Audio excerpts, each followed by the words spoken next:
aborder parce que ça c'est très rapide, la question relative à nos parents qui sont sur ces territoires-là, qui veulent travailler et qui rencontrent des difficultés.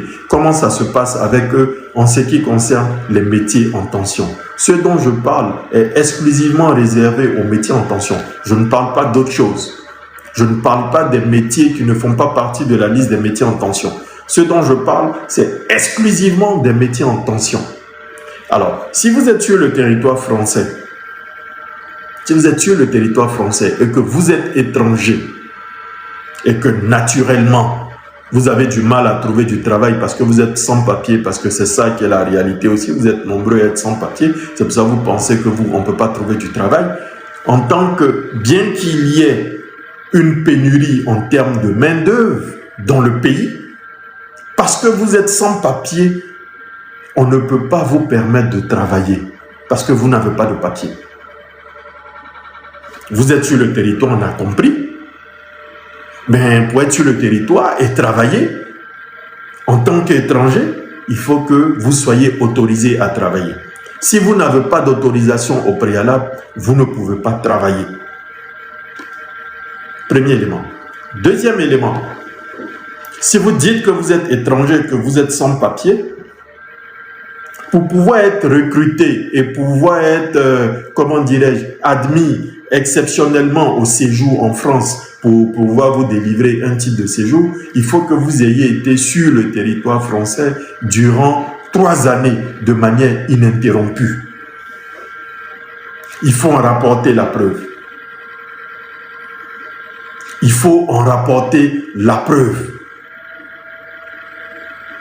que vous avez été sur le territoire de manière ininterrompue durant 3 années. Premier élément. Deuxième élément, en plus de ça, il faut que vous ayez travaillé sur les 24 derniers mois dans un métier en tension. Durant 2 années, il faut avoir travaillé dans un métier en tension. Et il faut être à même de pouvoir rapporter la preuve de ça. Troisième élément, il faut pouvoir fournir au moins 12 fiches de paye. Donc ce sont ces 3 conditions-là qu'il vous faudra remplir en tant que sans-papier pour vous permettre d'obtenir une admission exceptionnelle au séjour. Mais ce n'est pas tout. Ces 3 conditions-là doivent être pleinement remplies. Donc ça voudrait dire que depuis le premier jour, vous arrivez en France et ça, Mariam de Paname vous a expliqué ça ici.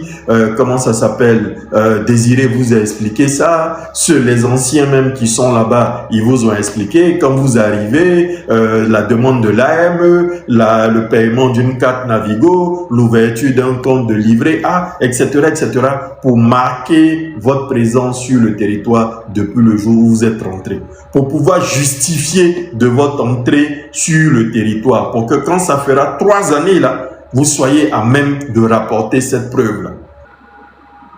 Donc quand ces 3 conditions là sont remplies, en ce moment là, votre employeur, il pourra vous mettre à disposition éventuellement en ce moment là une promesse d'embauche ou un contrat de travail avec lequel lui, il aura introduit pour vous auprès de la préfecture une demande d'autorisation de travail. Donc, ce n'est pas à vous de faire la demande de l'autorisation de travail. C'est votre employeur qui doit faire la demande pour vous. Et il faudrait que cet employeur-là, le métier pour lequel vous travaillez, soit l'un des métiers sur la liste des métiers en tension. Donc, lui va adresser à la préfecture une demande d'autorisation de travail pour vous. Mais sachez aussi une chose, que le préfet, là, la loi ne lui fait pas obligation de vous délivrer une autorisation de travail, même si vous remplissez les 3 conditions. S'il décide de vous donner, c'est lui qui aura décidé de vous donner, en âme et conscience. Mais aucunement, la loi de lui fait obligation de vous délivrer une autorisation de travail. Aucunement, vous pouvez avoir rempli ces 3 conditions-là, qui constituent des conditions sine qua non mais il n'est pas obligé de vous délivrer une autorisation de travail. Il n'est pas obligé. Donc, ne pensez même pas que parce que ces 3 conditions-là sont réunies, il est obligé de vous délivrer cette autorisation de travail. Il peut décider de ne pas vous délivrer et ça n'ira pas quelque part. Et à côté de ça, il fait accompagner la réponse d'une obligation de quitter le territoire. Parce que vous n'avez pas votre place là. Vous êtes venu de manière irrégulière, vous êtes resté de façon irrégulière sur ce territoire-là et il estime qu'il n'y a pas de travail pour vous. Si vous voulez changer les choses, retournez dans votre pays et demandez à revenir de façon régulière.